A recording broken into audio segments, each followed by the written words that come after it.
सबसे पहले भारत 24 के इस खास कार्यक्रम में आप सभी का मैं बहुत स्वागत करती हूं। देखिए, पर्यटन की जब बात होती है तो इकोनॉमी का बूस्टर इसे कहा जाए तो बिल्कुल गलत नहीं होगा, बहुत इंपॉर्टेंट फैक्टर है। लेकिन जब कोविड की बात होती है, जब भारत पाकिस्तान में जो अभी आपने वॉर की सिचुएशन देखी उसकी बात होती है, तो हालात जरूर अब बदल गए हैं। पर कैसे पटरी पर लेकर आया जा रहा है, अब अगला विजन क्या है, योजनाएं क्या है, कैसे पर्यटन को बढ़ावा देना है, सब कुछ समझने की हम कोशिश करेंगे। और जो खास मेहमान इस वक्त हमारे बीच यहाँ पर मौजूद हैं, श्री राजेश कुमार यादव जी हमारे साथ हैं, रुक्मणी रियाज जी हमारे साथ हैं, अशोक राठौर जी हमारे साथ हैं, गज सिंह जी हमारे साथ हैं, सुरेंद्र सिंह जी हमारे साथ हैं और साथ ही राजीव अरोड़ा जी इस वक्त हमारे साथ हैं। राजेश सर, सबसे पहले आप ही से शुरुआत करते हुए, क्योंकि जब पर्यटन की हम बात करते हैं तो कहीं ना कहीं बहुत सारे चेंजेस आए हैं कोविड के बाद की। जब इस सिचुएशन को समझने की कोशिश की जाती है, फिर भारत पाक की सिचुएशन हमने देखी, और जब यूरोप की आर्थिक मंदी की बात करते हैं तो उसका इंपैक्ट कहीं ना कहीं भारत पर पड़ता हुआ नजर आता है। लेकिन अभी क्या योजनाएं आगे संचालित हो रही हैं पर्यटन को बढ़ावा देने की दिशा में?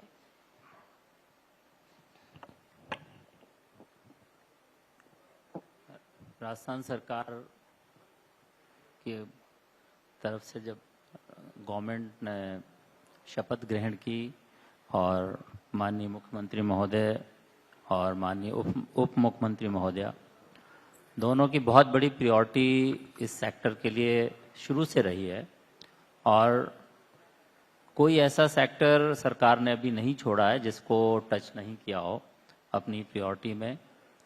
सबसे पहला कमिटमेंट जो गवर्नमेंट का है उसके बारे में मैं आपको बताना चाहूँगा कि स्टेट गवर्नमेंट ने फर्स्ट टाइम टूरिज्म इंफ्रास्ट्रक्चर को इम्प्रूव करने के लिए और इस सेक्टर की कैपेसिटी बिल्टअप करने के लिए करीब 5,000 करोड़ का एक फंड क्रिएट किया हुआ है जी। और पिछले 2 सालों से 2 बजट आए हैं, उसमें कॉन्टिन्यूसली करीब 1,500 करोड़ के प्रोजेक्ट्स अभी तक गवर्नमेंट डिफरेंट सेगमेंट में सैंक्शन कर चुकी है। तो ये मैं बात करूँ कि इन्वेस्टमेंट और जो प्रायोरिटी और कमिटमेंट गवर्नमेंट का है। इसके अलावा जो फील्ड फंक्शनरीज हैं, चाहे डिस्ट्रिक्ट कलेक्टर्स हों या हमारे ऑफिसर्स हैं जो डिस्ट्रिक्ट में काम कर रहे हैं, या फिर जो अर्बन डेवलपमेंट में भी हमारी जितनी मशीनरी है, उनकी भी बहुत बड़ी प्रायोरिटी टूरिज़्म के साथ है, जुड़ी हुई है कि किस तरह से जो हमारा टूरिस्ट आता है वो एक बहुत अच्छे एक्सपीरियंस के साथ वापस जाए, और न केवल एडवर्टीजमेंट जो हम करते हैं उसके अलावा जो माउथ पब्लिसिटी, अपने एक्सपीरियंस को वो अपने दोस्तों के साथ, अपनी फैमिली के साथ शेयर करे और उससे भी लोग हमारे स्टेट को विजिट करने आए। इंटरनेशनल प्रेजेंस जो है डिपार्टमेंट की कॉन्टिन्यूसली पिछले 30 सालों से डिफरेंट फोरम में रही हुई है, और रिसेंटली अभी मैं पेरिस गया था, रुक्मणी जी जापान गई थी, और सभी जगह ये मानते हैं कि स्टेट गवर्नमेंट ऑफ राजस्थान, क्योंकि बाहर तो एक India as a country representation country का भी जो एमओटी है वो करती है, लेकिन राजस्थान एज ए स्टेट उसने अपनी प्रेजेंस इंटरनेशनल फोरम पे हमेशा बना के रखी है। स्टेट गवर्नमेंट कोई ऐसा सेगमेंट या प्रायोरिटी नहीं छोड़ रही है जिससे इस सेक्टर को बूस्ट नहीं मिले। राजस्थान कुछ मेरे ख्याल से पहला राज्य ऐसा होगा या 1-2 राज्य और ऐसे होंगे जिसने टूरिज्म को एक इंडस्ट्री का स्टेटस दिया। बाकी और स्टेट में इसको एक कॉमर्शियल एक्टिविटी मानते हैं, पहले भी मानते रहे, लेकिन राजस्थान ने इसको एक इंडस्ट्रियल एक्टिविटी माना और इसके जितने भी कंपोनेंट्स हैं उसको इंडस्ट्रियल सेक्टर की जो छूट है वो इसको प्रदान की, जिससे कि इस पूरे सेक्टर को बूस्ट मिले। आप सबको मालूम है अभी रिप्स जो है नई लॉन्च की है आरआर के समय स्टेट गवर्नमेंट ने। इसके अलावा Rajasthan tourism unit policy state government नई जो पॉलिसी है वो लॉन्च कर चुकी है और इसका दायरा बहुत बढ़ाया गया है। इसमें करीब 25 टाइप के यूनिट को हमने इसमें रिकॉग्नाइज किया है। इसके अलावा राजस्थान टूरिज्म पॉलिसी भी ऑन द वे है। इसके अलावा फिल्म शूटिंग प्रमोशन पॉलिसी हमारी नई आ रही है, जो मेरे ख्याल से अगले 30 डेज में कैबिनेट का अप्रूवल हो जाएगा और लॉन्च कर देंगे। इसके अलावा जो सर, बात हो रही है, ये जो अभी आपने जिक्र किया, तो इस पर आप अगले मंथ से वर्क स्टार्ट कर देंगे, राइट? जिस दिन से नोटिफिकेशन हो जाता है उस दिन से वो लागू हो जाती है, कोई भी पॉलिसी है कैबिनेट के अप्रूवल के बाद। इसके अलावा ये जैसे आपने अभी इशू उठाया कि कोविड के बाद क्या चेंजेस आए टूरिज्म सेक्टर में, तो डेफिनेटली बहुत बड़ा चेंज इस बात का है कि डोमेस्टिक टूरिज्म मल्टीफोल्ड बढ़ा है कंट्री के अंदर, और मुझे खुशी है वो आंकड़े शेयर करते हुए करीब 23 करोड़ लोगों ने 23 करोड़ टूरिस्ट जो हैं वो राजस्थान में पिछले साल आए हैं। और अभी भी जो लास्ट 6-7 महीने के फिगर हैं वो बहुत ही अच्छे हैं। इसमें भी 7-8% की ग्रोथ अभी हम लोग देख रहे हैं, और ईयर ऑन ईयर ग्रोथ जो है वो बहुत ही वेलकमिंग है अपनी स्टेट के लिए। बट जो यंग जनरेशन है वो कुछ थोड़ा सा और डिफरेंट भी चाहती है, वो एक्सपीरियंशियल टूरिज्म, इमर्सिव टूरिज्म, और वो कुछ एडवेंचर टूरिज्म की तरफ भी जाना चाहती है, कुछ नया एक्सपीरियंस करना चाहती है। तो उसके लिए स्टेट गवर्नमेंट हमें भी कुछ पॉलिसी और उसके लिए उस एक्सपीरियंस को लाने के लिए कुछ चेंजेस लाने पड़ेंगे। जैसे एक एग्जांपल मैं दे सकता हूँ कि मध्य प्रदेश ने एडवेंचर और इस तरह के टूरिज्म को काफ़ी इनबिल्ट किया है। राजस्थान में हम लोग भी कोशिश कर रहे हैं कि क्योंकि एरिया बहुत बड़ा है और अपने पास वो सब ऑफर करने के लिए है जो आसपास के जितने स्टेट हैं उनमें है। मैं अभी इस पर आने ही वाली थी कि किस किस क्षेत्र पर ज्यादा राजस्थान में अभी फोकस हो रहा है, मैं आगे आऊंगी इस पर भी। मैम आपके पास आते हुए रुक्मणी मैम, जब हम इंफ्रास्ट्रक्चर की बात करते हैं तो चाहे राजस्थान की सड़कों की बात हो, एयर कनेक्टिविटी की बात हो, या फिर होटल्स की हम बात करें, तो अभी मैं आपसे ये जानना चाहूंगी कि अभी कौन कौन से ये सेक्टर हैं टूरिज्म को लेकर जिन पर ज्यादा फोकस किया जा रहा है? देखो, आई थिंक टूरिज्म सेक्टर एक ऐसा सेक्टर है जो हर सेक्टर से कनेक्टेड है। हाँ। तो आप अगर इंफ्रास्ट्रक्चर की बात करें तो गवर्नमेंट की ये प्रायोरिटी है कि जहाँ जहाँ टूरिज्म ज़्यादा है, जो हम इंफ्रास्ट्रक्चर डेवलप करें वो इस प्रकार से डेवलप हो कि जो टूरिस्ट आए उनको एक सुविधा मिले और वो बार बार वहाँ पर विजिट करें। जैसा कि अभी सर भी बता रहे थे कि इंफ्रास्ट्रक्चर डेवलपमेंट फंड अलग से टूरिज्म सेक्टर में डेवलप किया गया है, जिसमें एक्सक्लूसिवली टूरिस्ट एरियाज के आसपास की सुविधाएं बढ़ाने के लिए फोकस है। और जहां तक होटल्स की बात है, already Rajasthan is the only state in India जिसमें सबसे ज़्यादा हेरिटेज प्रॉपर्टीज़ हैं। वो इसीलिए हैं क्योंकि गवर्नमेंट ने जिस प्रकार से सपोर्ट दी है हॉस्पिटैलिटी सेक्टर को, इंडिया में बस हम एक स्टेट हैं जिसने इंडस्ट्री स्टेटस दिया है हमारे होटल्स को। या 5 कमरे होने के बाद भी आप एक होटल चला सकते हैं इन अ हेरिटेज प्रॉपर्टी। तो आई थिंक ये जो गवर्नमेंट की पॉलिसीज हैं वो प्रमोट करती हैं सेक्टर को, और आप कोई भी एस्पेक्ट आप ले लें वो टूरिज्म से जुड़ा है। और प्रयास सरकार का यही है कि आज 5th नंबर पे राजस्थान है इन terms of inbound domestic and international tourist. तो हम अपना प्रयास यही रखेंगे कि हम अपने टूरिज्म सेक्टर को और बढ़ाएं और यहाँ इनबाउंड टूरिज्म आगे में हम टॉप पे आए। बिल्कुल, और फोकस इसी पर होना चाहिए। राजीव सर आपके पास आते हुए प्लीज माइक ले लीजिए। जो राजस्थान के हेरिटेज प्रॉपर्टीज हैं या फिर फोर्ट्स की हम बात करते हैं, तो मैं इसको एक बार इंटरनेशनल स्तर पर जोड़ने की कोशिश करूंगी। हम इसको किस तरह से ब्रांड के तौर पर इस्तेमाल कर सकते हैं? कोई विजन इसके लिए आपके पास अभी है क्या, या फिर कोई कदम उठाया जा रहा है इसको लेकर? पहले अच्छी बातें करें कि कभी महाराष्ट्र में कोई माँ अपने बच्चे को बोलती है कि एक था राजा एक थी रानी, या कश्मीर के अंदर या पंजाब में एक टीचर अपने बच्चों को, स्कूल के बच्चों को पढ़ा रही होती है कि एक बहुत ही बहादुर राजा होता था। क्या चीज दिमाग में आती है? दिमाग में आती है राजस्थान के किले महल, राजस्थान का, हमारी पुरानी सभ्यता, हमारी संस्कृति। तो हम एक इमीडिएटली जब ये बात करते हैं तो वो बच्चा एक सपनों की दुनिया में पहुंच जाता है, इसलिए वो राजस्थान आता है। और क्योंकि मुझे सरकार के अंदर और सरकार के बाहर दोनों तरह से टूरिज्म के क्षेत्र में पिछले 40 साल से काम करने का मौका मिला। 83 में मैं आगे किसी का डायरेक्टर था, उसके बाद चेयरमैन भी रहा। तो मैंने बहुत नजदीकी से इस सेक्टर को देखा है। इसमें कोई दो राय नहीं है कि राजस्थान को विश्व का एक ग्लोबल डेस्टिनेशन बनने की पूरी पूरी संभावना है, इसमें कोई दो राय नहीं है। और सरकार अपना प्रयास अपने समय पे करती रही है। लेकिन जो हिंदुस्तान पर्यटक आता है वो दिल्ली, आगरा, जयपुर ट्रायंगल पे आता है। जयपुर आता है तो 20 मंजिल की या 30 मंजिल की इमारत देखने नहीं आता। जयपुर का परकोटा देखने आता है, जिसको हमने यूनेस्को वर्ल्ड हेरिटेज साइट बन सके उसके लिए प्रयास करा। 20 साल बाद बन भी गया। पूरे देश को मुबारकबाद इस बात के लिए, दूसरा शहर बना। लेकिन क्या जयपुर शहर की गलियां, जयपुर शहर के रास्ते उतने साफ हैं जो पर्यटन को जो मौका मिलना चाहिए, जो टूरिस्ट सोच के आता है? मैं एक बात और बताऊं, क्योंकि मैं इस ट्रेक से जुड़ा हुआ हूं। जो लोग यहाँ पे आते हैं पर्यटक, और यहाँ के अच्छे लोगों से उनकी मुलाकात हो जाती है, तो वो दोबारा बार बार आते हैं, कोई ना कोई बहाना ढूंढ के।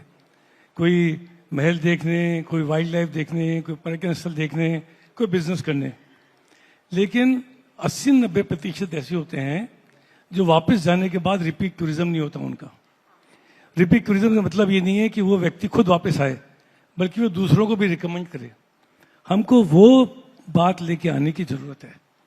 जब तक हम इस मूल समस्या के ऊपर नहीं देखेंगे, आप कितना बजट लेके आओ, मुझे मालूम है कि राजस्थान सरकार का बजट हमेशा से केंद्र सरकार के मुकाबले प्रोपोर्शन में देखा जाए तो टूरिज्म के लिए ज्यादा रहता है। हम टूरिज्म के लिए ज्यादा फोकस्ड हैं। हमारा स्लोगन पधारो हमारे देश, हमारे कैम्प में हम लोगों ने लागू करा था, वो पूरे दुनिया को बताता है कि राजस्थान की जो आवभगत है उसका कोई मुकाबला ही नहीं है, हमारी हॉस्पिटैलिटी का मुकाबला नहीं है। लेकिन क्या हम बेसिक सुविधाएं दे पा रहे हैं? जैसलमेर टूरिस्ट को जाना है तो अक्टूबर से लेकर मार्च तक वहाँ पे फ्लाइट चलती है, बाकी जाने का साधन नहीं है। क्या 6 महीने वहाँ के जो होटल में बैठे रहे हैं? वो एयरलाइन से बात करते हैं कि हम आपका खर्चा उठाएंगे आधा, आप यहाँ पे पर्यटकों को लेके आओ। तो अगर हम इंफ्रास्ट्रक्चर डेवलपमेंट के ऊपर, अगर हम हाइजीन के ऊपर, अगर हम सफाई के ऊपर, हमारे शहरों की सफाई के ऊपर, जो शहर है, जो हमारी विरासत है, जहाँ पे जो घेवर बनाने वाला है, जो पतंग बनाने वाला है, उसको भी गर्व करना चाहिए कि मैं इस जयपुर शहर के अंदर, मेरे माँ बाप, दादा दादी 100 साल से यहाँ पे बनाते आ रहे हैं, यहाँ पे हम पेंटिंग करते रहे हैं, उसको गर्व से दिखाया जाना चाहिए। आप पेरिस में जाएं, अभी राजेश यादव बता रहे थे पेरिस जाके आए हैं। पेरिस में एक बस होती है, म्यूजियम बस। आप एक म्यूजियम से दूसरे म्यूजियम जाते हो, उस बस का टिकट ले लो आप। तो हमारे पास, लोगों के पास अद्भुत कलेक्शंस हैं, उनको संग्रहालय में कैसे डेवलप करा जाए? टूरिज्म को बढ़ाना देने के लिए, जैसे अभी बता रहे थे सेक्रेटरी साहब, कि लोगों को अभी एक्सपीरियंस भी चाहिए। साथ साथ हमारे पास जो कुछ है वो बहुत है, उसमें आपका इन्वेस्टमेंट नहीं है, वो हमारे पुरखे छोड़ के चले गए हैं। हमारी culture, tangible heritage, intangible heritage. आवश्यकता इस बात की है कि अब उसको ज्यादा एक्सपीरियंशियल कैसे बनाया जाए। अच्छा सर, अगर मैं पिछली सरकारों की बात करूं और आज के फेज की मैं बात करूं, मैं आपसे 3 बड़े बदलाव वो जानना चाहती हूं जो अब आप महसूस करते हैं। एक तो आप ये भी बताइएगा राज्य सरकार आपकी किस तरह से मदद कर रही है, जब आपकी कुछ योजनाएं जिनको आप संचालित यहाँ पर कराना चाहते हैं, या कोई अगर अलग अलग जगहों की हम बात करते हैं जिस पर ज्यादा आपका फोकस है, क्योंकि जब जयपुर की बात होती है, जोधपुर की बात होती है, उदयपुर की बात होती है, लेकिन जब पूरे राजस्थान की बात करते हैं तो हर एक कॉर्नर पूरे राजस्थान का अपने आप में एक अलग इतिहास समेटे हुए है। 3 बड़े बदलाव आपको अभी क्या नजर आते हैं? देखिए, एक तो राजस्थान के अंदर हर बजट को सपोर्ट करने वाला टूरिज्म है। कोई व्यक्ति जाके गवर्नमेंट में रहना चाहे वो जाके रह ले, और जाके रहना चाहे तो रामबाग जैसे बेस्ट होटल में दुनिया के रह सकता है। सरकार के पास बजट तो बहुत सारा है, सरकार बजट देती भी है, लेकिन जो इंडस्ट्री राजस्थान के इकोनॉमिक ग्रोथ की इंजन बन सकती है, जो आर्थिक सुधार की इंजन बन सकती है, वो सरकार की प्रायोरिटी नंबर 1 होनी चाहिए। 23 करोड़ पर्यटक राजस्थान में आके गए पिछले वर्ष में, तो 23 करोड़ पर्यटक राजस्थान से कैसे एक्सपीरियंस लेके गए हैं, उनसे बड़े ब्रांड एम्बेसडर आपके कोई दूसरे हो ही नहीं सकते। तो जो आपके पास राजस्थान इतने लोगों को आकर्षित कर रहा है, अभी राजेश यादव बता रहे थे, तो सरकार की प्रायोरिटी नंबर 25वीं क्यों है टूरिज्म? सरकार की प्रायोरिटी नंबर 1 होनी चाहिए। अगर आप टूरिज्म फ्रेंडली स्टेट बनाएंगे तो आप व्यापार को बढ़ाने की बात करेंगे। आप 5 से लेकर आमेर तक चले जाओ, हर तीसरी दुकान टूरिस्ट को सामान बेच रही होती है। अगर आप टूरिज्म को बढ़ाएंगे तो आप लॉ एंड ऑर्डर की सिचुएशन अपने आप अच्छी रखेंगे। अगर किसी भी प्रदेश के अंदर लॉ एंड ऑर्डर ठीक नहीं है तो टूरिस्ट वहां पे क्यों आएगा? तो ये सब चीजें, इस पूरे जो इंफ्रास्ट्रक्चर है वो आपका टूरिज्म के चारों तरफ घूमना चाहिए। प्रदेश का विकास सब क्षेत्रों में अपने आप बढ़ जाएगा। आप ग्रामीण क्षेत्रों को बढ़ाना चाहते हो। इसीलिए सर मैंने स्टार्टिंग में कहा भी था कि इसीलिए हम टूरिज्म को, पर्यटन को हम इकोनॉमी का बूस्टर कहते हैं। बहुत जरूरी है। मैं आपके पास से वापस लौट रही हूँ अशोक सर, आपके पास आते हुए, जब पर्यटकों की बात करते हैं तो आपको भी अक्सर, क्योंकि आप बात भी करते होंगे, फीडबैक भी आपको बहुत सारे मिलते होंगे, जब यहाँ राजस्थान के अंदर, जयपुर के अंदर व्यवस्थाओं की बात की जाती है, सुरक्षा की बात की जाती है, तो आपको अभी क्या ऐसा लगता है कि कुछ कदम उठाने की जरूरत है, जिससे जो पर्यटक यहाँ पर आ रहे हैं, वैसे तो अभी सर ने जिक्र भी किया कि जो एक बार आता है वो बार बार आने की जरूर कोशिश करता है, लेकिन आपका कोई सजेशन है इसके रिगार्डिंग? तो सबसे पहले बहुत बहुत धन्यवाद फर्स्ट इंडिया का, श्री जगदीश चंद्र जी का, पवन अरोड़ा का, मिस्टर यादव एंड पैनलिस्ट, आप सबका। अगर टूरिज्म की बात करें और जो हमारा IACL है, ताज ग्रुप की हम बात कर रहे हैं, तो हमारा एंडोवर हमेशा रहा है बिल्डिंग ए नेशन, और कमियां सब में होती है पर उसमें अच्छाइयां आप कितनी देखते हैं वो ज्यादा इम्पोर्टेंट है। अब जैसे टूरिज्म को प्रमोट करने के लिए जो IACL का है, अभी हमारे राजस्थान में सबसे लार्ज पोर्टफोलियो है। अभी हमारे पास में 35 होटल हैं और अगले 2 साल में will be touching about 60 to 70 hotels. Shekhawati में अभी हमारा फुटप्रिंट आ रहा है, मडावा में। जयपुर में बात करें, फ्लैगशिप जितने भी जो पैलेसेस हैं, रामबाग हैं, लेक पैलेस है, उमेद भवन है, स्मॉल पैलेसेस हैं। डेजर्ट की बात करें, जैसलमेर में। सो हर एक जगह हमारा एक एंडोवर है कि टूरिज्म को प्रमोट करें। टूरिज्म प्रमोट खाली डोमेस्टिक से नहीं हो सकता, ये ग्लोबल है। और ग्लोबल में जो हमारा प्रेजेंस है, रिप्रेजेंटेशन, जैसे कि बर्लिन हुआ, UK हुआ, पेरिस हुआ, एंड जितने भी जो प्लेटफॉर्म है उस पे हम खुद रिप्रेजेंट करते हैं एंड स्टेट को रिप्रेजेंट करते हैं, टूरिज्म को रिप्रेजेंट करते हैं। दूसरा है कि benchmarking. Rambagh palace is being considered the best hotel in the world, TripAdvisor। Umaid Bhawan being considered the best hotel in the world. Lake palace अब भी कंसीडर हुआ है best hotel in the world. So endeavour ये है कि at least to become a co-partner, and co-partner safari में हम हैं, और to help the government policy को इम्प्लीमेंट करने का। जैसे हमको इंडस्ट्री स्टेटस मिला, इंडस्ट्री स्टेटस हम इनेबलर कैसे होते हैं, हम एग्जीक्यूशन कैसे करते हैं, क्योंकि गवर्नमेंट तो पॉलिसी कर सकती है पर एग्जीक्यूशन करना वो हमारा काम है। बिल्कुल।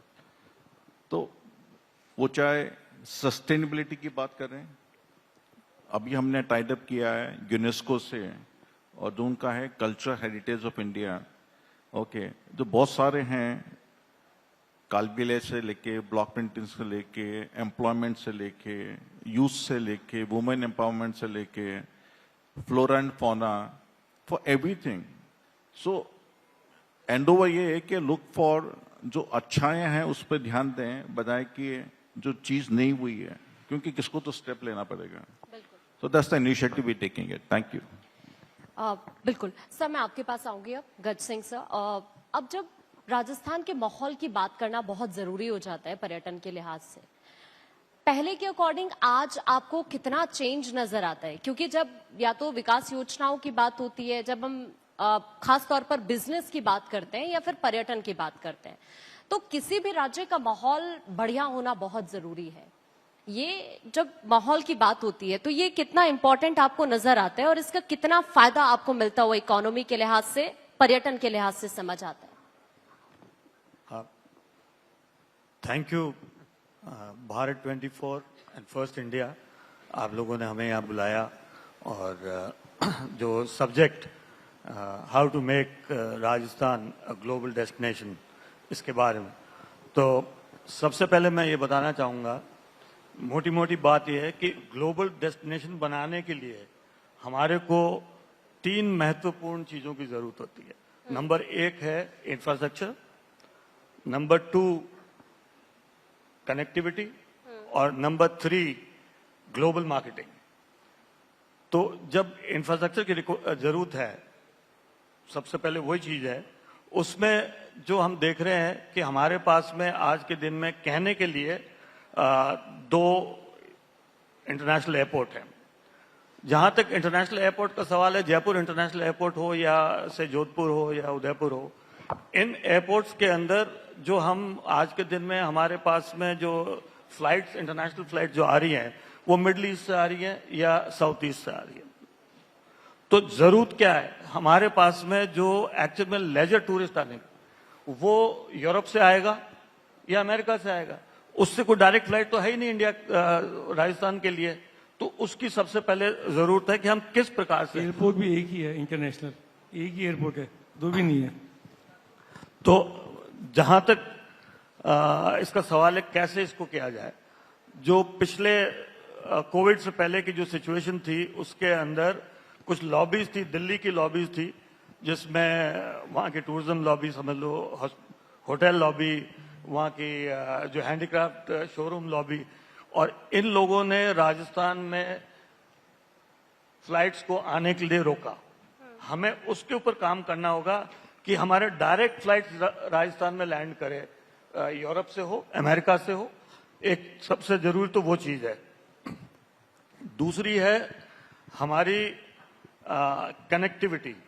जो राजस्थान का जहां तक सवाल है, मेरे ख्याल से कनेक्टिविटी के अंदर काफी कुछ काम हो रहा है, पर जो हमारे रूरल एरियाज हैं, हमारी ज्यादातर हेरिटेज होटल्स हैं, वो रूरल एरियाज में हैं। तो अनफॉर्चुनेटली वहां थोड़ा सा हमारा जरूरत है कनेक्टिविटी को बढ़ाने के लिए। और फिर जो हमारे एयरपोर्ट्स हैं जो छोटे, इनके अंदर जो फ्लाइट कनेक्टिविटी हमारे को जरूरत है बनाने के लिए।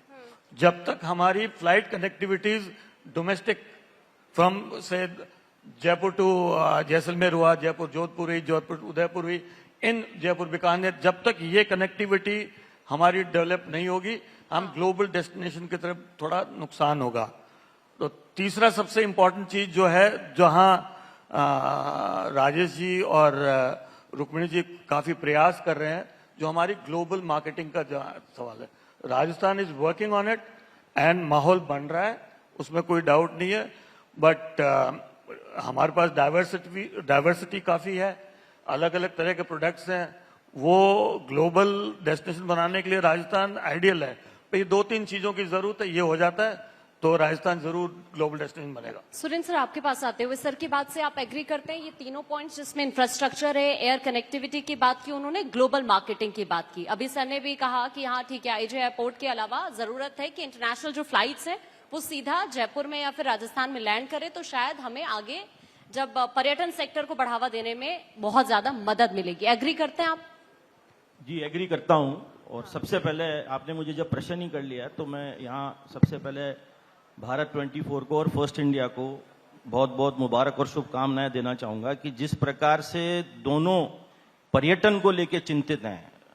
और यहाँ मैं ये चीज भी मेंशन करना चाहूंगा कि जो आपके निर्मल तिवारी जी हैं, वो तो फॉरेस्ट पे पूरी स्टडी कर रखी है।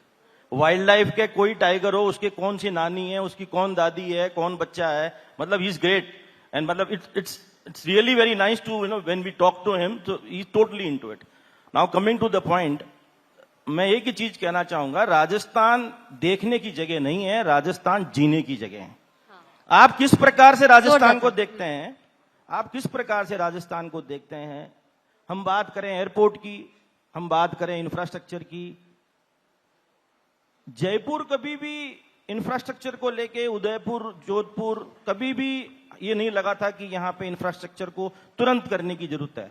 कोविड के बाद में जो आपके पास में घरेलू पर्यटन आया है, मेरी बात को आप लोग ध्यान से सुनिए, कोविड के बाद में जो घरेलू पर्यटक आपके यहाँ पे आया है, आपके पास माइस और वेडिंग जो यहाँ पे बिजनेस आया है, उसने यहाँ पे बहुत ज्यादा ट्रैफिक कंजेशन कर दिया है। जरूरत उसकी पड़ी है।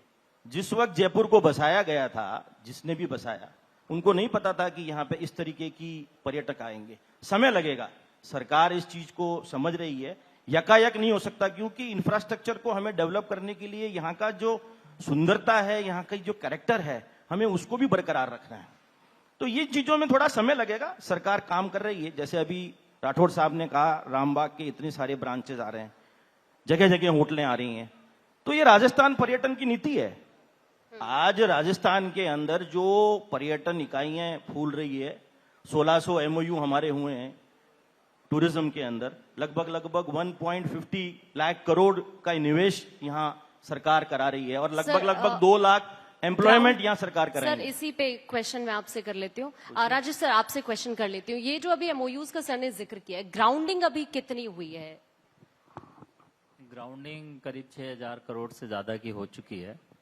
और एमओयू जो है वो लोग जो हमारे इन्वेस्टर्स, उनका एक बड़ा सीरियस इंटेंट है इसमें।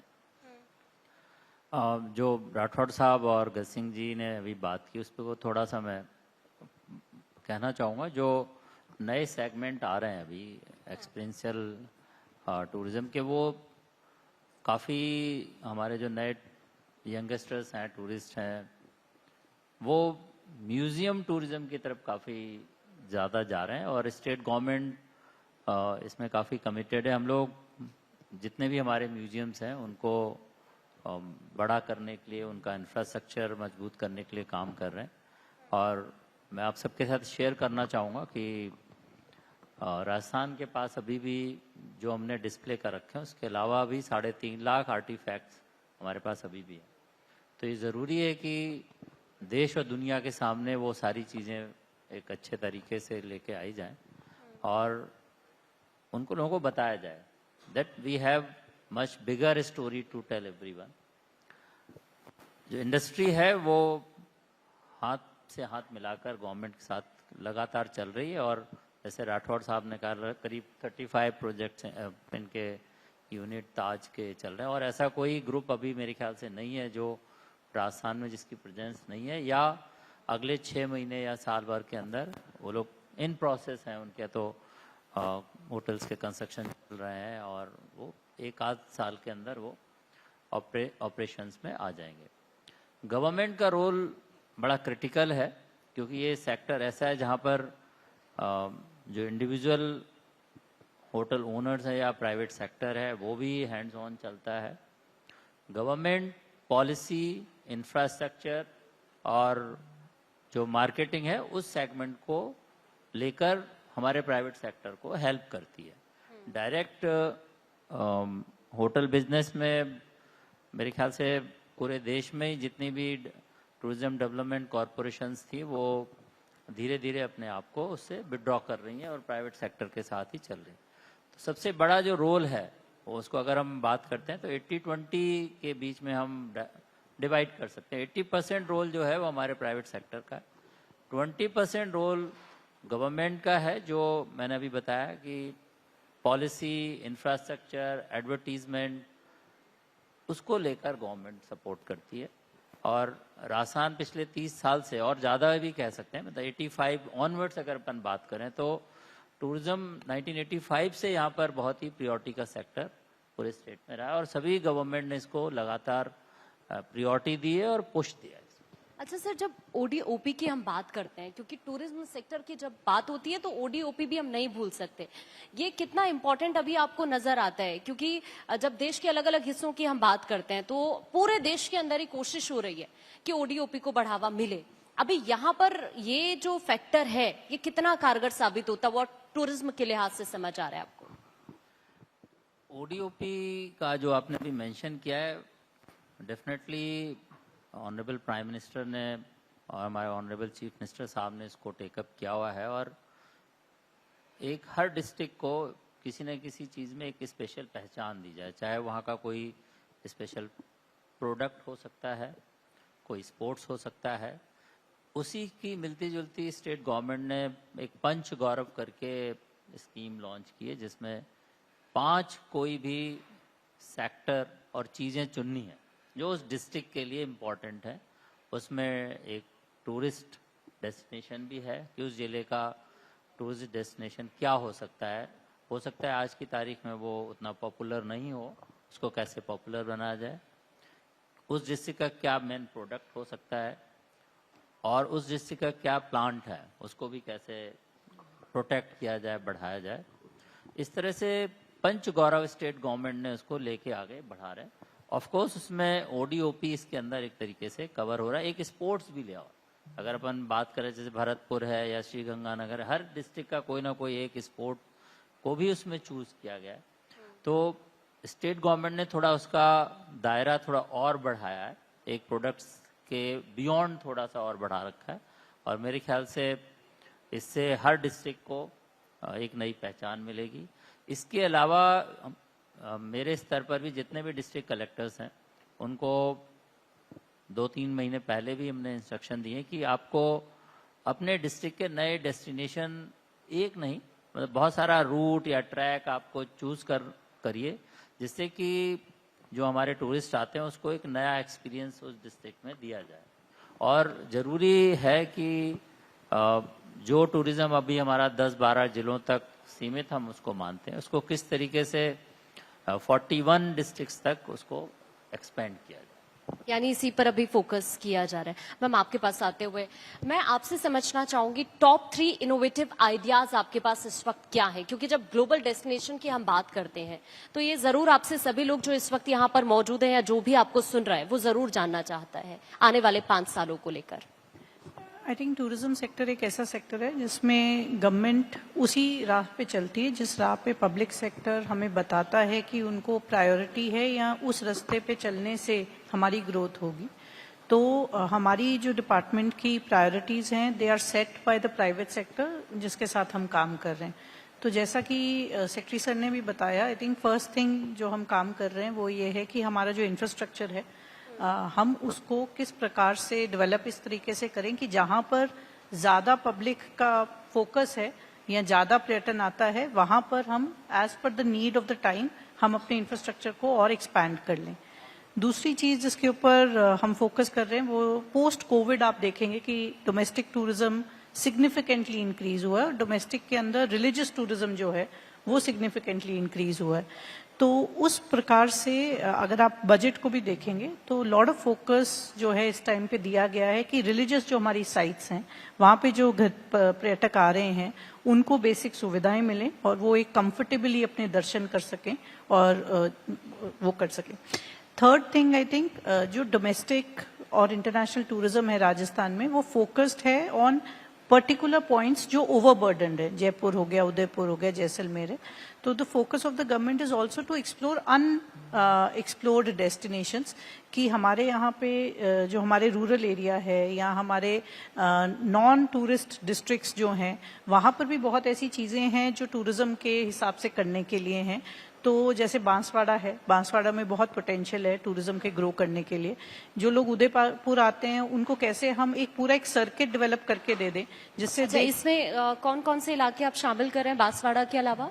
बांसवाड़ा में जैसे चाचाकोटा इन इटसेल्फ इज उसके अंदर बहुत ज्यादा आइलैंड्स हैं। तो क्या हम वहाँ पे एक आइलैंड टूरिज्म को हम डेवलप कर सकते हैं, उसके ऊपर जो सरकार पॉलिसी बना रही है। सिमिलरली उदयपुर के पास एक महाराणा प्रताप सर्किट के ऊपर काम चल रहा है जिससे जो उदयपुर जा रहे हैं वो पूरा सर्किट कवर करें और वहां पे नंबर ऑफ डेज, अगर आप बस उदयपुर जाएंगे तो 2 दिन 3 दिन में वापस आ जाएंगे, पर अगर आप एक पूरा सर्किट डेवलप करेंगे तो टूरिस्ट वहां पे 5-6 दिन रहेंगे। तो that is what the government is working on. ऐसे ही पुष्कर के ऊपर भी काम हो रहा है। तो इस प्रकार से आई थिंक ये 3 एस्पेक्ट्स पे काम हो रहा है, इंफ्रास्ट्रक्चर, एक्सप्लोरिंग द अनएक्सप्लोर्ड जो डेस्टिनेशंस हैं and focusing on domestic tourism in terms of religious tourism. Okay, Rajiv sir आपके पास आते हुए जब हम चूंकि आज पूरे के पूरे टूरिज्म की बात करते हैं राजस्थान की। अभी आपने वो तो बताया कि हमारी अब आने वाले वक्त को लेकर हमारा विजन क्या है या फिर कहाँ कहाँ पर हमारा ज्यादा फोकस है, ये करने की जरूरत है, लेकिन फिर हमें यहाँ के सांस्कृतिक उत्सव नहीं भूलने चाहिए जिनका अपने आप में एक अलग ही महत्व है, जैसे यहाँ पर ऐतिहासिक धरोहरों का महत्व है। तो जब ग्लोबल कैलेंडर ऑफ इवेंट्स की हम बात करते हैं तो इसमें इन्हें कैसे प्रमोट किया जा रहा है, इसके लिए भी कोई विजन है क्या? निश्चित रूप से एक जमाने में पुष्कर फेयर जो होता था उसके लिए पूरी दुनिया से लोग आते थे और ख़ास तौर से फ्रेंच टूरिस्ट बहुत ज़्यादा उस वक्त पुष्कर फेयर देखने के लिए आता था। धीरे धीरे उसकी प्रासंगिकता कम होती जा रही है। तो हमको पहले तो जो राजस्थान के ट्रेडिशनल लोक उत्सव हैं उनको तो कैसे प्रचारित करा जाए, ये जगदीश चंद्रा जी और पवन अरोड़ा जी दोनों के दोनों टूरिज्म में रह चुके हैं, बहुत अच्छे से समझते हैं। इसलिए भारत 24 और फर्स्ट इंडिया न्यूज का जो प्रयास है ये बहुत अच्छा है। हमको जितने लोक उत्सव हैं उनको कैसे सुंदर आकर्षित बनाया जाए इस पे ध्यान देना पड़ेगा। उसके साथ साथ जैसे जयपुर लिटरेचर फेस्टिवल पूरी दुनिया के अंदर उसका एक नाम हो गया, बिनाले होता है, कोचीन में हो रहा है, राजस्थान के अंदर हम क्यों नहीं संगीत के ऊपर, कला के ऊपर कोई अंतर्राष्ट्रीय स्तर का कोई कार्यक्रम क्यों नहीं करते जिसमें दुनिया के लोग यहाँ पे आ सकें। और उसका जो फायदा होगा, जो अभी राजेश यादव बोल रहे थे, ओडीओपी की स्कीम जो है जिसमें 1 डिस्ट्रिक्ट 1 प्रोजेक्ट, जयपुर के अंदर जेमन ज्वेलरी और ब्लू पॉटरी 2 को सरकार ने चुना है, उसके अंदर ट्रेनिंग भी दी जाए, उसमें आर्टिजन्स को क्या नई टेक्निक्स हैं, कैसे उसको जापान की पॉटरी के संग या दुनिया में जहां बेस्ट से बेस्ट पॉटरी बनती है उससे कैसे कंपैरिजन हो सकता है, उसकी तैयारी करी जाए। तो जब यहाँ पे उन फेस्टिवल्स के लोग बाग आएंगे तो निश्चित रूप से यहाँ से रोजगार बढ़ेगा, यहाँ से एक्सपोर्ट बढ़ेगा। ट्रेड फेयर्स एंड एग्जीबिशंस अगर इस प्रदेश में होती हैं, आपको ध्यान है JECC का यहाँ पे बड़ा सारा एग्जीबिशन है, बना, उससे एग्जीबिशन होती है तो पूरी दुनिया से लोग आते हैं। तो ट्रेड फेयर और एग्जीबिशन जो है वो टूरिज्म बढ़ाने का बहुत बड़ा साधन हो सकता है। अभी कहीं पे भी कोई डॉक्टर्स की कॉन्फ्रेंस होती है, कोई भिलाई नागपुर में हो रही है तो उनकी स्पाउस उनके संग जाना पसंद नहीं करेगी, लेकिन जयपुर में हो रही है तो जयपुर में आमेर भी देखूंगी और शॉपिंग भी करूंगी, चूड़ियां भी लेके जाएंगे, जूतियां लेके जाएंगे, रजाई लेके जाएंगे। ये जो एडवांटेज है जो हमको विरासत में मिला है, अगर हम उसको भी सही तरह से दोहन नहीं कर पाए और उसको नई चीजों से जोड़ नहीं पाए तो जो हमारा दायरा है उसको बहुत बढ़ाने की गुंजाइश है। निश्चित रूप से जैसे अभी रुक्मणी जी यार बता रही थी, आदिवासी क्षेत्र के अंदर हमारी बहुत बड़ी संभावना है, उसके बारे में लोग बहुत कम जानते हैं।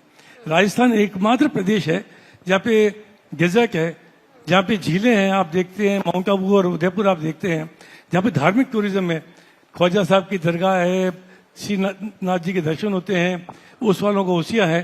तो ये जो इन सब चीजों का एक इतना सुंदर मिक्स बैग है, उसकी अच्छी मार्केटिंग करने की जरूरत है। अगर हम करेंगे तो मैं आपको निश्चित रूप से कह सकता हूँ राजस्थान पूरी दुनिया को अट्रैक्ट करेगा। जयपुर से जोधपुर तो नंबर 2 शहर है राजस्थान के अंदर, उसको जाने की फ्लाइट नहीं है। तो अगर हम कनेक्टिविटी को बढ़ाएंगे नहीं, हम इस तरीके के ऑपरेटर्स को संग में लेके नहीं आएंगे, ट्रिप एडवाइजर, booking.com और आजकल बहुत सारे प्लेटफॉर्म बने हैं, उनके संग मिलकर राजस्थान सरकार प्रमोशन करेगी तो निश्चित रूप से एक ग्लोबल डेस्टिनेशन है और ग्लोबल डेस्टिनेशन बन सकता है, हिंदुस्तान का टूरिज्म बढ़ा सकता है। 1975 में चाइना में और हिंदुस्तान का टूरिज्म इक्वल था और आज 2025 में 50 साल बाद आप देखो वो कहां से कहां पहुंच गए। मैं कुछ दिनों पहले भी होंगजाओ जैसी एक छोटी सी सिक्की में जाके आया जो कि 5 नंबर की सिक्की होगी। वहां का जो इंफ्रास्ट्रक्चर डेवलपमेंट है उसको देख के हमको निश्चित रूप से अपने को सुधारने की आवश्यकता है और इसके अंदर सरकार अपना प्रयास कर रही है। सिविल सोसाइटी को भी आगे बढ़ना पड़ेगा, टूरिज्म इंडस्ट्री जुड़े हुए सब लोगों को आगे बढ़ना पड़ेगा और इस तरीके के प्रयास आप पवन जी इसको साल में 3 बार करना शुरू कर दो। आप तो बार बार बुलाओ इस चीज के लिए, हम लोगों को बातचीत करो और स्टेक होल्डर्स को बुलाओ। जो लोग भी राजस्थान के टूरिज्म स्टेक होल्डर्स हैं, चाहे वो एयरलाइंस के लोग हैं, चाहे वो पैलेस ऑन व्हील्स के लोग हैं, जो दूसरी ट्रेनें यहाँ पे चलती हैं उनके लोग हैं, होटेलियर्स हैं, यहाँ के आर्टिस्ट हैं, उन सबको बुलाओ, उनकी सबकी बातों को सुनो, उसके ऊपर पूरा पत्र लिखो और निश्चित रूप से केंद्र सरकार के लोग भी इसमें मंत्री लोग आने चाहिए। जी बिल्कुल, और सभी का सपोर्ट बहुत ज्यादा जरूरी हो जाता है अगर हम किसी भी सेक्टर को चाहते हैं कि वो आगे बढ़े।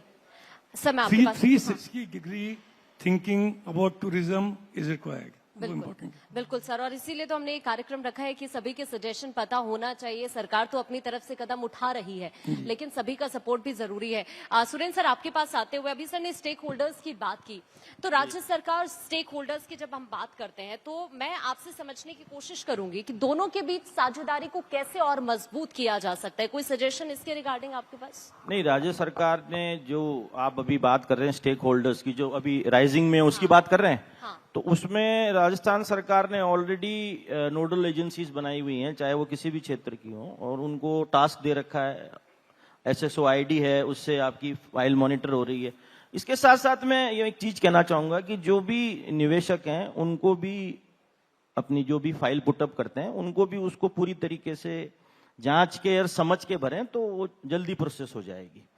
तो इसमें राज्य सरकार की तरफ से तो पूरा सहयोग है। कुछ है तो हम लोगों को भी उस चीज को थोड़ा देख के ही आगे पुटअप करना चाहिए। अगर हम ये चाहेंगे कि हमें राज्य सरकार ने इसके अंदर लैंड अलॉटमेंट की जो पॉइंट दिया है, उसके लिए भी हमारे को देखना पड़ेगा कि लैंड अलॉटमेंट अगर हम सरकार से चाहेंगे कि सिटी में हो तो बहुत मुश्किल है। तो इस चीजों को भी हमें थोड़ा सा कंसिडर करना पड़ेगा। जाहिर तौर पर आपको मैं एक चीज कहना चाहूंगा, ग्लोबल के बारे में जो आपने रखा है, हमारा जो स्टेट सब्जेक्ट है, tourism is the state subject, और इंटरनेशनल टूरिस्ट को लाने के लिए हमें ज्यादा से ज्यादा विदेश के अंदर न्यू डेस्टिनेशन जिनकी आप बात कर रहे हैं, उनको हमारे को प्रचार प्रसार की आवश्यकता विदेश में है, वहां जाना जरूरी है। फिर मैं आपको एक चीज कहना चाहूंगा कि जो ट्रेवलर इस साइड आ रहा है, इस कंट्री में आ रहा है, this side of the world, उसकी जो एज लिमिट है वो चेंज हो गई। कोविड से पहले हम लोग जो टूरिज्म में हैं, सीनियर सिटीजन ज्यादा आते थे, अब यंगस्टर्स ज्यादा आ रहे हैं। उसके लिए what we need is experiences, activities, ये हमें डेवलप करनी पड़ेगी। मॉन्यूमेंटल टूरिज्म, कल्चरल टूरिज्म बहुत अच्छी चीज है, मगर जो यंगस्टर है वो चाहता है एक्टिविटीज, वो चाहता है experiences, adventure. We need to open up and we need to showcase it. चाहे आप इन्फ्लुएंसर्स को बुलाइए, नए डेस्टिनेशन है उनको विजिट कराइए, टेक्नोलॉजी को यूज करिए, वर्चुअल बनाइए, बिकॉज आज का जो यंगस्टर है वो इन चीजों को देख के प्रेरित होता है। आज से पहले हम लोगों को जो बुकिंग्स आती थी, एक साल पहले आती थी, जो हमारे पास बुकिंग्स आती थी एक साल पहले आती थी, अब हमारे को 48 आवर्स में बुकिंग्स आती हैं होटल्स की। So we need to be more aggressive on that. We have so much but we need to showcase it. Presentation is very important. Gaj Singh से आपके पास आते हुए, आपको लगता है कि वाकई अभी इसकी जरूरत है, प्रचार प्रसार की कहीं ना कहीं अभी कमी है? कई लोग बहुत सारी चीजें नहीं जानते राजस्थान को लेकर, वो जरूर सबके सामने आना चाहिए। आप एग्री करते हैं? जहाँ तक मार्केटिंग, जो प्रचार प्रसार की बात कर रहे हैं आप, अभी तक जो भी होता आया है, जो हमने शोकेस किया है, उसमें जयपुर, जोधपुर, उदयपुर, जो ऑलरेडी डेवलप्ड जो हमारे डेस्टिनेशंस हैं, उसके बारे में हम अभी तक करते आए हैं। जो रिक्वायरमेंट है अब वो ये कम से कम राजस्थान में 10 नए डेस्टिनेशन बनने चाहिए, 10 नए हेरिटेज इको टूरिज्म से रिलेटेड हो, 10 नए डेस्टिनेशन बनने चाहिए।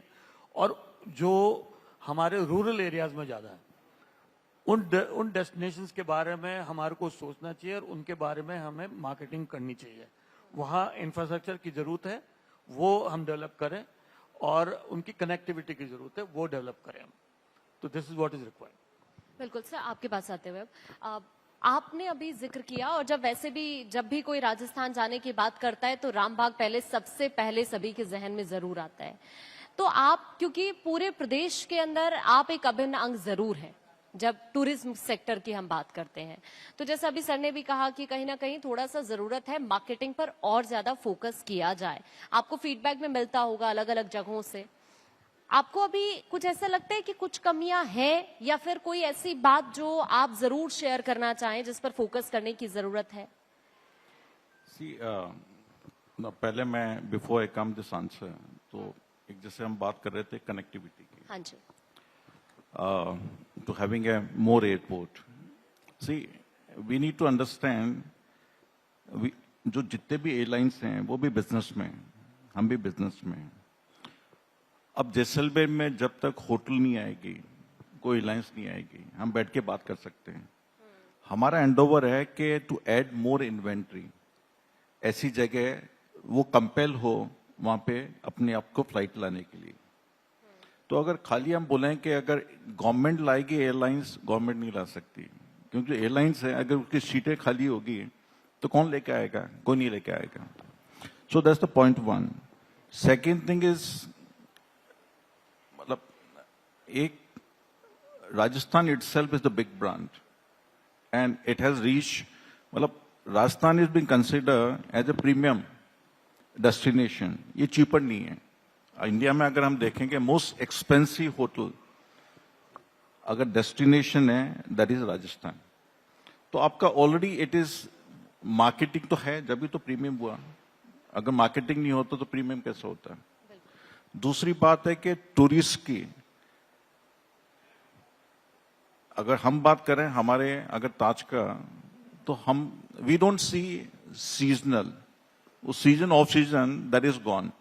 एक जमाना था जबकि आपकी होटलें ऑफ सीजन में खाली पड़ रही रहती थी. अभी भी हमारा लगता है कि बुकिंग हमारा जो है ऑक्यूपेंसी है और जो रेवेन्यू है वो ग्रो कर रहा है ईयर ऑन ईयर. सो एक चीज है क्वालिटी. अगर हम क्वालिटी मेंटेन नहीं करेंगे तो we can not expect. And second thing is becoming a community the co partner. Community prosper होगा, आप प्रॉस्पर होंगे. अभी हम जो लेटेस्ट बात कर रहे हैं जियोपॉलिटिकल में, जेन जी सड़क पे आ रहे हैं. क्यों आ रहे हैं? एम्प्लॉयमेंट नहीं है. So now we working it at least to create a more employment for the gen Z, for the next generation. ये खाली गवर्नमेंट की जॉब नहीं है कि वो सबके लिए एम्प्लॉयमेंट दे. ठीक है, वो in every sphere of states के अंदर जहां की अनचार्टेड हैं. So we been coming it. So it's all about, मतलब I think we should feel proud to speak a more positive way. तब and I think that's the best marketing we can do it. बिल्कुल. Rajesh sir, क्योंकि wild life और eco tourism की भी जब हमें बात करनी होगी तो इसमें क्या है कि अपार संभावनाएं नजर आती हैं, लेकिन उसके साथ साथ फिर पर्यावरण संतुलन भी संरक्षित करना भी बहुत ज्यादा जरूरी हो जाता है. तो इसको संतुलित करने के लिए आप क्या कदम अभी फिलहाल उठा रहे हैं?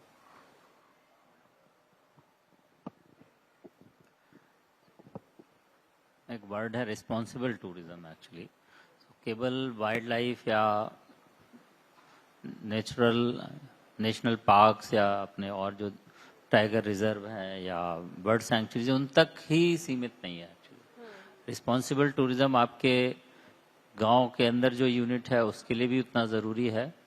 शहर के लिए अगर जयपुर में है या जोधपुर उदयपुर के सिटी के बीच में भी है तो वही सारे फैक्टर वहाँ पर भी अपने को ध्यान में रखने जो हम सोचते हैं कि वाइल्ड लाइफ या किसी सैंक्चुरी में हम एंट्री कर रहे हैं.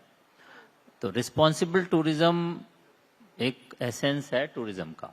अगर वो हमारे इस बिजनेस के साथ नहीं जुड़ेगा तो टूरिज्म प्रॉस्परस नहीं होगा, एनवायरनमेंट उसके अगेंस्ट होगा, लोकल जो स्टेक होल्डर्स हैं वो उसका विरोध कर सकते हैं. अभी अगर आपने पढ़ाओ में भी 2-4 महीने पहले स्पेन में लोगों ने बहुत ज़्यादा जो लोकल्स हैं उन्होंने टूरिज्म का विरोध करना शुरू कर दिया और जो वहाँ टूरिस्ट थे उनके ऊपर टोमेटो केचप डालना शुरू कर दिया. बहुत सारे रीजंस हैं, उनके अपने रीजंस हैं कि उनके आने से जो लोकल मार्केट है वो बहुत कॉस्टली हो गया, चीज़ें महंगी हो रही हैं और जो उनका ईज ऑफ लिविंग था उसको टूरिज्म हैम्पर कर रहा था. तो ये बहुत ज़रूरी है कि इन सारे सेक्टर्स को फैक्टर्स को कंबाइन करके एक रिस्पॉन्सिबल टूरिज्म होना चाहिए. सेकंड, उस प्लेस की, सैंक्चुरी की, सिटी की अपनी खुद की कैरिंग कैपेसिटी कितनी है, उसको हमारे प्राइवेट सेक्टर को ज़्यादा ध्यान देना पड़ेगा. गवर्नमेंट उसको एकदम जाके रेगुलेट नहीं कर सकती कि नहीं किस पर्टिकुलर एरिया में XYZ ही होटल होंगे. वो डायरेक्टली इनडायरेक्टली या तो जो ऑलरेडी प्रेजेंट है उनको फेवर कर सकती है. तो responsible tourism from the government with in the private sector और जो टूरिस्ट आता है उसको भी ज़रूरी है कि हमारे जो होटलियर्स हैं या टूरिस्ट हैं और गाइड्स हैं या इवन जो हमारा टैक्सी ड्राइवर जो उनको एयरपोर्ट से या किसी सिटी से लेके आता है उसको भी, उसके अंदर भी अवेयरनेस होनी चाहिए कि वो अपने टूरिस्ट को अवेयर करता रहे कि ये हमारी जो सिटी है या गांव है या मोनूमेंट है उसको कैसे प्रोटेक्ट किया जाए। तो रिस्पॉन्सिबिलिटी जो है वो, जैसे अभी बात होती है 360 डिग्री सब की है, it is not only government या टूरिस्ट या होटलियर्स, हम सब उसमें शामिल हैं, तभी ये सेक्टर प्रॉस्परस करता रहेगा। जाहिर तौर पर मैम, डिजिटल टूरिज्म पर हम कैसे फोकस कर रहे हैं? जैसे वर्चुअल गाइड्स भी हैं, या फिर जब स्मार्ट टिकटिंग की हम बात करते हैं, तो इस पर अभी क्या काम किया जा रहा है? आई थिंक हम रिकग्नाइज सब कर रहे हैं कि ये एरा जो है एक डिजिटल एरा है, और हमें जिस पेस पे वर्ल्ड चल रहा है उस पेस पे हमें भी चलना पड़ेगा। और काफ़ी जो हमारी बुकिंग्स हैं, गवर्नमेंट की जो इम्पोर्टेंट मॉन्यूमेंट्स हैं, उस सब की टिकट्स जो हैं ऑनलाइन अवेलेबल हैं। वर्चुअल रियलिटी के ऊपर भी अभी डिपार्टमेंट काम कर रहा है, ताकि जो टूरिस्ट आएँ उनको वर्चुअली हम अपने जो मॉन्यूमेंट्स हैं, फोर्ट्स हैं, पैलेसेस हैं, उनको विजिट करा सकें। जितने भी हमारे होटल और टूरिस्ट गाइड्स हैं, वो भी अपनी काफ़ी जो बुकिंग्स हैं ऑनलाइन कर रहे हैं। बुक माई शो या आपका ये जो है अगोड़ा है, ये booking.com है, I think these are the platforms. वो डेवलप ही इसलिए किए हैं because the tourist are using the digital platforms किसी भी तरीके की बुकिंग्स के लिए, और गवर्नमेंट उसको रिकग्नाइज करती है। और इसी तरीके से एक डिजिटल ऐप के ऊपर अभी काम किया जा रहा है, ताकि जो भी टूरिस्ट राजस्थान में आए उसको एक एप्लीकेशन डाउनलोड करके सारा 360 इंफॉर्मेशन मिल जाए, अच्छे खाने की जगहें, अच्छी शॉपिंग की जगह, अच्छी टूरिस्ट डेस्टिनेशंस। सो ये 2 एरियाज में अभी जो है डिजिटली काम किया जा रहा है। ओके, राजीव सर, चूंकि पर्यटन उद्योग में जो स्थानीय युवा हैं या फिर जो ग्रामीण इलाकों की महिलाएं हैं, उनको रोजगार मिलना बहुत ज्यादा जरूरी है, तो इस पर अभी फिलहाल कोई कार्य किया जा रहा है क्या, या फिर कोई सजेशन इसके रिगार्डिंग आपके पास कि अभी आगे ये होना चाहिए, इस पर आपको काम करने की जरूरत है? एक तो रुक्मणी जी की बात को आगे बढ़ाते हुए मैं चाहता हूं कि राजस्थान टूरिज्म का एक इंटरैक्टिव ऐप होना जरूरी है, क्योंकि जो यूथ यहाँ पे आता है टूरिज्म के लिए वो बड़े मोबाइल फ्रेंडली हैं।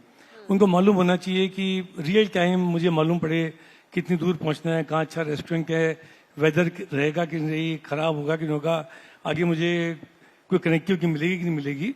तो वो जो उसको थोड़ा सा बड़ा करके ऐप को बड़ा इंटरैक्टिव बनाना चाहिए। जो भी राजस्थान आए पहले उसको डाउनलोड कर ले और उसके बाद में उसमें सारी सुविधाएं हों। जो रूरल टूरिज्म के ऊपर पहले केंद्र सरकार की बड़ी योजनाएं थी, अभी भी निश्चित रूप से होंगी, जिसमें 50 किलोमीटर 100 किलोमीटर तक रोड बनाना, उनको जोड़ना, और वहाँ पे जो लोग रहते हैं उनके साथ जो टूरिस्ट आता है उनका कैसे इंटरेक्शन हो, वहाँ जाके वो कैसे रह सकते हैं, वहाँ की लोकल क्राफ्ट को कैसे देख सकते हैं। हर कोई जना आजकल जो राजस्थान की या हिंदुस्तान की ग्रामीण संस्कृति है उसको देखना पसंद करता है। उसके अंदर जो वेलनेस टूरिज्म पे अपन ने बात नहीं करी, वेलनेस टूरिज्म एक बहुत इंपॉर्टेंट सेक्टर है और वो ग्रामीण क्षेत्र के अंदर बहुत तरीके से बढ़ाया जा सकता है। कुछ डेस्टिनेशंस को चूज करके उनको वेलनेस टूरिज्म के लिए अगर डेवलप करा जाए तो लोग योग सीखने भी आते हैं, नेचुरोपैथी भी कराने चाहते हैं, ऑल्टरनेटिव मेडिसिन का क्या तरीका हो सकता है उसको पता करना चाहते हैं, और एनवायरनमेंट कैसे रहना चाहते हैं, ऑर्गेनिक जो वेजिटेबल हो उसको खाना चाहते हैं। तो फार्म टू टेबल जो आपने वहीं पे पैदा हुआ वही आपको उनको बना के आप खाने के अंदर उपलब्ध करा रहे हो। इस तरीके का अगर एक्सपीरियंस देना चाहें तो बहुत सारे लोग होंगे जिनको मंदिर मस्जिद किले के अंदर कोई इंटरेस्ट नहीं होगा, लेकिन इसके प्रति बड़े सचेत हैं। तो इसके ऊपर केरला ने बहुत काम करा है। साउथ इंडिया के अंदर पंचकर्मा और आयुर्वेद का बहुत रिवाज है, लेकिन राजस्थान के अंदर भी इस तरीके के टूरिज्म को, और उसको फिर वाइल्ड लाइफ से जोड़ा जा सकता है, क्योंकि अगर वो वहाँ पे आदमी रहता है, वेलनेस सेंटर है, पास में हमारे पास इतने डेस्टिनेशन, तो जयपुर के अंदर शहर के बीच में झालाना जैसा वाइल्ड लाइफ का सेंटर बना हुआ है, तो इसको इंटरेस्टिंग निश्चित रूप से बनाया जा सकता है। साफ सफाई हाइजीन जो मैंने शुरू में भी आपसे बात की थी वो लेके आना बहुत ज़्यादा जरूरी है। राजस्थान के अंदर लोग बाग आए तो उनको लगना चाहिए, आज आप बताएं कि इतना बड़ा टूरिस्ट डेस्टिनेशन है, पूरे दुनिया से लोग यहाँ पे आते हैं, हम देश की सफाई के इंडेक्स में इंदौर सूरत से कितने पीछे हैं, हम क्यों शुरू के 20 शहरों के अंदर भी राजस्थान का कोई शहर नहीं आता है। मतलब ये हम सब लोगों के लिए एक शर्म की बात है। हम जयपुर के वासी होने पे गर्व करते हैं। हम कहते हैं कि ये हमारा जो शहर है उसकी रैंकिंग इतनी है कि it is the only city in the country जिसका ग्लोबल नाम है, जिसके नाम से परफ्यूम बना हुआ है, जयपुर परफ्यूम। और वहाँ पे आने के बाद अगर साफ सफाई के ऊपर लोग देखें तो एक क्वेश्चन मार्क लग जाता है बड़ा सारा। तो इन सब चीजों पे ध्यान देने की जरूरत है। राजेश सर, इसी पर आपसे सवाल ले लेती हूँ। सर, कुछ इस पर भी फोकस किया जा रहा है साफ सफाई को लेकर भी? जब इंदौर पूरे देश का नंबर 1 शहर बन सकता है तो फिर जयपुर क्यों नहीं, उदयपुर क्यों नहीं, जोधपुर क्यों नहीं? मैं कोई बात नहीं सर, मैं मैम से भी जरूर ले लूंगी इस पर रिएक्शन। सर मैं आती हूँ आपके बस। इंदौर सूरत भी जयपुर के बराबर के शहर है, मतलब इन्हीं छोटे हाँ, हैं, लेकिन बहुत सर बड़े हम नंबर 1 तो जयपुर को भी बना सकते हैं ना, उदयपुर को भी बना सकते इसमें हैं। मेरा ये मानना है कि जो जयपुर वासी हैं, जो व्यक्ति विशेष है, इंदौर में भी ये जो आप बता रहे हैं कि हमेशा अव्वल आ रहा है, उसमें समय लगा। जब तक व्यक्ति स्वयं ये नहीं समझ लेगा कि मुझे इसे करना है, इंदौर में उनकी हैबिट में हो गया है ma'am. Now they become so particular. तो habit एक तो यहाँ ऐसा पर भी हम बना ऐसा अगर हम एक कोई अभियान चलाएं और थोड़ा हमें एजुकेट करना पड़ेगा, once people come to know तो ये सक्सेस हो जाएगा। इसमें कोई राजेश बात सर नहीं। प्लीज। बहुत वैलिड है। और अगर इस साल का आप लोगों ने स्वच्छता सर्वेक्षण का रिजल्ट देखा हो तो राजस्थान एज ए स्टेट, और अगर जयपुर की भी बात करें, दोनों कॉरपोरेशंस की, उदयपुर की, सबकी जो रैंकिंग है उसमें ट्रिमेंडस इम्प्रूवमेंट हुआ है। उदयपुर कंट्री में अपने सेगमेंट में 13 नंबर पर था पूरे देश में, और जयपुर ग्रेटर और हेरिटेज 16वें और 17वें नंबर पे रहा। तो अपनी जो सिटीज़ हैं, वो जो बड़ी सिटीज़ हैं, वो टॉप 20 में फिगर कर रही थी। स्टेट ने बहुत इम्प्रूव किया। और स्वच्छता जो है वो एक दिन का काम नहीं, ठीक है। ये नहीं हो सकता कि एक हफ्ते का हमने कोई कैंपेन चला लिया तो शहर सर, जो है माइक साफ थोड़ा हो ऊपर जाएगा। कर लीजिए। ये 365 डेज का काम है और 24/7 है। आप इस तरह समझिए कि सिटी की पॉपुलेशन 50 लाख है। 50 लाख में अगर 10,000 स्वच्छता कर्मी हैं तो वो किसी शहर को साफ नहीं कर सकते। वो उन 50 लाख को मेहनत करनी पड़ेगी कि उस शहर को कैसे क्लीन रखना है। किसी भी तरीके से अगर 50 लाख लोग गंदगी करना चाहेंगे, रोड पर कूड़ा फेंकना चाहेंगे, तो वो 10,000 लोग कभी साफ नहीं कर सकते। उल्टा हो सकता है कि इसलिए ज़रूरी है कि अच्छा, दूसरी बात कि बहुत सारी जो हम चीज़ें देखते हैं कि क्लीनलीनेस क्या है, जो हम और आप देखते हैं वो बहुत विजिबल क्लीनलीनेस ज़्यादा देखते हैं कि रोड पे मिट्टी पड़ी है या गंदगी है। इसके अलावा बैकड्रॉप में बहुत बड़ा काम है स्वच्छता, वो हम सबको नहीं दिखता है। वो बहुत टीडियस, कॉम्प्लेक्स और बहुत ज़्यादा हार्ड है। उस पर काम करना बहुत ज़रूरी है। शहर से सफाई करके आप जहाँ कूड़ा ले जाते हैं उसको प्रोसेस करना, वो बहुत बड़ा टास्क है। वो ज़रूरी है। केवल विजिबल क्लीनलीनेस तक हम नहीं रह सकते। डेफिनेटली इंदौर ने बहुत अच्छा काम किया, लेकिन हम तब ज़्यादा किसी के फ़ैन होते हैं जब वो लाइमलाइट में आता है। उसके पीछे उस सिटी में लोगों ने कितनी मेहनत की होगी, वहाँ ऑफिसर्स होंगे, सिटीजन्स होंगे, कब से उन्होंने उस पर मेहनत करनी शुरू होगी, तब वो शहर एकदम लाइमलाइट में आता है, टॉप 1 में या टॉप 5 में आता है। अगर हम बात करें सूरत की, सबसे पहले बात हुई कि सूरत सबसे क्लीन सिटी डिक्लेयर हुई, ये सब उसको मानते थे। 96 के अराउंड मेरे ख्याल से वहाँ बाढ़ आई, कुछ प्लेग इस टाइप का कुछ जब शुरू हुआ तो पूरे सूरत के लोगों ने उसको चेंज करा कि ये सब कैसे रोका जाए। बहुत ज़्यादा प्रॉब्लम हुई पूरी सिटी के अंदर, तो वहाँ से उन्होंने शुरू किया। तो मैं बात कर रहा हूँ 96 की, मतलब ठीक 29 साल पहले उन्होंने इस चीज़ पे काम करना शुरू किया और लगातार उन्होंने 5 से 7 साल काम किया शहर पर। तब वो 2002 ऑनवर्ड्स जो सिटी है बहुत क्लीन हुई। इंदौर में भी इसी तरीके से उन्होंने काफी पहले से कोशिश की, और न केवल इंदौर एक अलग लीग में अब उसको लिया, इसके अलावा भी अगर आप देखेंगे बहुत और दूसरे शहर हैं, छोटे छोटे शहर हैं, उन्होंने अपने आप को इस्टेब्लिश किया है। तो विजिबल क्लीनलीनेस और उसकी जो बैकड्रॉप में प्रोसेसिंग है, उन दोनों को साइमल्टेनियसली सिटी को लेके चलना पड़ेगा।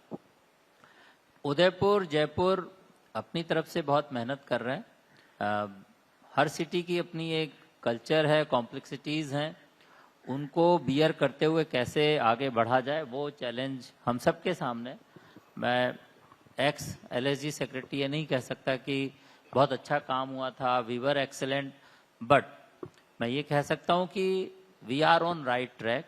इसमें मान के चलिए कि अगर इसी डायरेक्शन में हम चलते हैं तो कम से कम 2 साल बाद बिल्कुल जयपुर या जिसके सभी बड़े शहर हैं वो बहुत अच्छी पोजीशन पे आ सकते। बिल्कुल अशोक सर। एक राजेश जी, आवारा पशुओं की समस्या का जो है ना वो समाधान होना जरूरी है, कि आवारा पशु जो होते हैं उससे टूरिस्ट के संग तो हो ही चुका है, सांड मार चुका है टूरिस्ट को, और गंदगी उसकी वजह से जो फैलती है वो भी एक बहुत बड़ा कारण है मेरे ख्याल से, उस पर ध्यान देना। बिल्कुल, एक बार मुझे आपको रोकना पड़ रहा है। इस वक्त हमारे साथ एक खास मेहमान हमारे इस कार्यक्रम में पहुंच चुकी हैं। राजस्थान के उप मुख्यमंत्री दिया कुमारी जी इस वक्त हमारे बीच मौजूद हैं। जोरदार तालियों के साथ स्वागत करेंगे। राजस्थान के उप मुख्यमंत्री दिया कुमारी जी। देखिए, आज इस कार्यक्रम में हम जब पूरे राजस्थान को ग्लोबल डेस्टिनेशन बनाने पर फोकस कर रहे हैं, तो आज उनकी यहां पर उपस्थिति अपने आप में बेहद अहम हो जाती है। जोरदार तालियों के साथ एक बार फिर से स्वागत करेंगे राजस्थान के उप मुख्यमंत्री दिया कुमारी जी का। भारत 24 आपका बहुत स्वागत करता है मैम हमारे इस खास कार्यक्रम में। Sir please.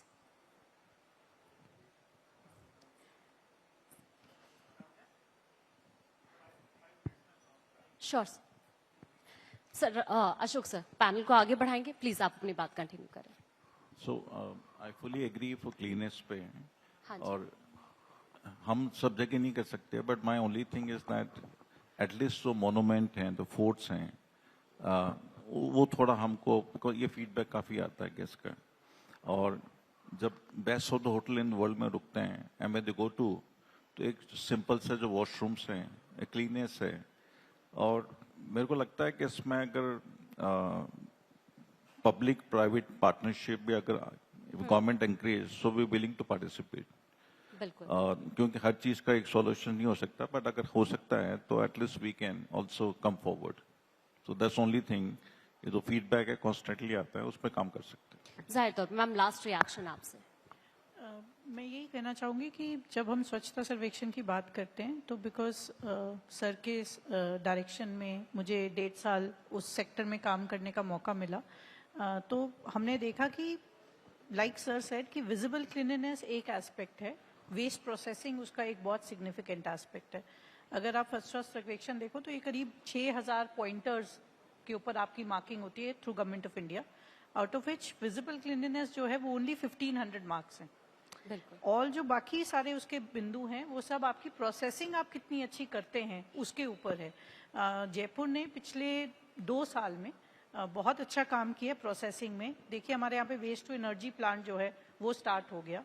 जो कंस्ट्रक्शन वेस्ट है C&D का, उसको दोबारा से प्रोसेस करके टाइल्स बनाना, वो काम शुरू हो गया। इसके साथ साथ जो है wet waste, dry waste plants जो हमारे बंद पड़े थे वो पुनः स्टार्ट हो गए। तो I think we like sir said we are on the right track, और अगर हम इसी ट्रैक पे रहेंगे तो ये कोरिलेटेड है। आपका प्रोसेसिंग जितना अच्छा होगा उतनी विजिबल क्लीनलीनेस में इंप्रूवमेंट होगी। तो hopefully if we are on this track हम और इम्प्रूव इस सेक्टर में कर सकते हैं। बिल्कुल सर। मैं इसमें 1-2 पॉइंट और ऐड करना चाहूँगा कि मैंने अभी बताया था कि हर सिटी का अपना एक कैरेक्टर है, और कोई भी हो, चाहे उदयपुर है या जयपुर है। अभी राजीव जी ने कहा कि जो आवारा जानवर रोड पर घूमते हैं या इस तरह और बहुत सारे सेगमेंट हैं जहाँ, तो बहुत ज़रूरी है कि मीडिया और हम सबका एक लोगों को ना अवेयर और एजुकेशन देने का, अवेयर करने का एक सिस्टम होना चाहिए। अभी क्या है, बहुत सारे हमारे साथी हैं वो अपने रिलीजियस फेथ के कारण गाय को चारा देते हैं, रोड पर जाके डालते हैं, चारा देने, मतलब बहुत सारे दिन हैं जो हम सोचते हैं हमारे पूरे सिस्टम में ऑस्पिशियस हैं, या कोई मंगलवार के दिन खाना देना चाहता है कोई जी। कब, तो ये सब बातें जो है ना टूरिज्म को और पूरे सोसाइटी और सिटीजन को हैम्पर करती हैं। अभी अगर आपको ध्यान हो तो बहुत बड़ा कैंपेन स्टार्ट हुआ मुंबई में अगेंस्ट पिजन्स। पिजन्स को भी हमारे यहाँ आप देखेंगे सब जगह दाना डालने की एक रिलीजियस फेथ है डालने का, बट उसके अपने रिपरकशंस हैं। इसी तरह अगर हम जानवरों को खाना खिलाना चाहते हैं तो जरूरी कि जो हमारी गौशाला इंगोनिया में बनी है वहाँ लोग जाएं। अब कई बार लोगों को लगता है इतनी दूर हम कैसे जाएंगे।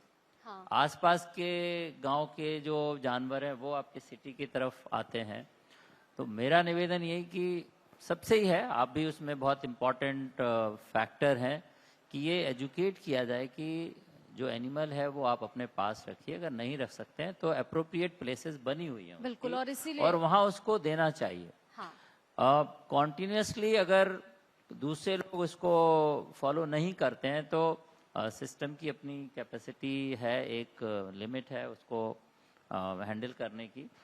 राठौड़ साहब ने अभी बहुत अच्छी बात की, जो मॉन्यूमेंट्स वगैरह हैं उनकी क्लीनिनेस, तो उस पर हम बहुत बड़ा कैंपेन पूरा लेके आ रहे हैं और प्राइवेट पार्टनरशिप के साथ भी काम कर रहे हैं। इसके अलावा मैंने सभी कलेक्टर्स से जितने भी हमारे टूरिस्ट प्लेसेस हैं उनकी एक ऑडिट करवाई है जी। उसमें करीब 22 पॉइंटर्स हैं जिस पर ऑडिट हुई है, और कॉन्टिन्यूसली हम सारे पॉइंटर्स पे काम करेंगे और कोशिश करेंगे कि जो हमारा टूरिस्ट है उसका एक्सपीरियंस जो है वो और एक्सेप्शनल हम हो, उम्मीद करते हैं सर जो आउटस्टैंडिंग आपका हो। विजन है आप जरूर उसमें कामयाब हो, क्योंकि घर भी घर तभी बनता है जब परिवार का हर सदस्य अपनी जिम्मेदारी को समझे।